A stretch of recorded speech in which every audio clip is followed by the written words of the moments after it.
शिव भक्त एक भगवान शंकर की कथा सुनने वाला, शिव महापुराण की कथा को श्रवण करने वाला एक भक्त जिस गांव में जाता है, कथा सुनने के बाद अपने अपने नगर को आप जाओगे, अपनी कॉलोनी में जाओगे, अपने मोहल्ले में जाओगे, अपने घर को जाओगे, कोई घर का व्यक्ति नहीं आया, कोई गांव का व्यक्ति नहीं आया, कोई खेड़े का व्यक्ति नहीं आया, अगर आपके जाने पर आपके मुख का भी दर्शन कर लेता है तो उसकी भी 71 पीढ़ी पार उतरती चली जाती है। इतना प्रमाण शिव महापुराण के अंदर, इतना प्रमाण। शंकर भगवान पर चढ़े हुए जल का इतना प्रमाण है कि ना जाने कितने ताप कितने पाप शंकर पर चढ़े हुए जल का आचमन करने से, सींचन कर लेने से, एक बेलपत्री को मात्र मस्तक पर रख लेने से, लगा लेने से ना जाने कितने कितने पाप समाप्त हो जाते। कितने पाप। अब ये इस बेटी ने लिखा ना इस पत्र में, मेरा बेटा 5 साल का होने के बाद भी 5 साल जैसा नहीं।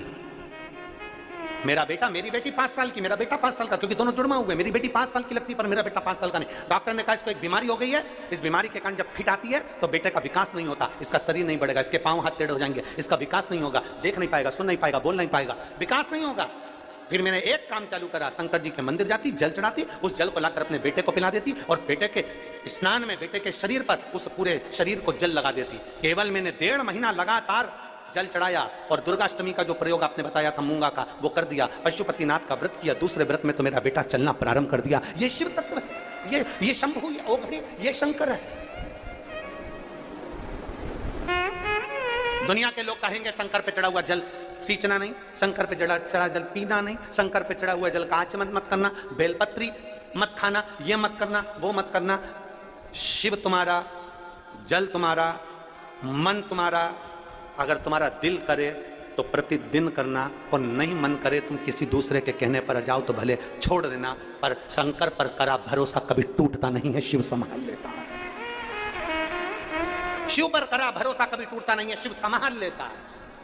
और हमारी वाणी पर भरोसा मत करना। आप तो गीता प्रेस गोरखपुर की शिव पुराण लेकर आओ, उसको धीरे धीरे आराम से पढ़ो। पढ़ने पर आपको ज्ञात होगा कि शंकर पर चढ़े हुए जल का मात्र आचमन करने से, सींचन करने से हमारे ना जाने कितने ताप कितने पाप समाप्त होते चले जाते हैं। शिव महापुराण में लिखा है शंकर को चढ़ा हुआ प्रसाद का मात्र दर्शन कर लेने से व्यक्ति को सारे तीर्थों का पुण्य फल प्राप्त हो जाता है। शिव महापुराण में लिखा है, एक एक शब्द का स्मरण करिए, शिव पुराण के एक एक शब्द का स्मरण। मैं 5 साल का था जब मैंने पहली बार पीएम मोदी को रेड फोर्ट से स्वच्छता का संदेश देते सुना था। फिर स्कूल में टीचर से जाना क्यों स्वच्छता जरूरी है। आज स्वच्छता मेरी आदत है। इस नए भारत ने बचपन से ही स्वच्छता का कल्चर देखा है। यही अमृत पीढ़ी बनाएगी विकसित भारत। अरे कोई माचिस दो यार।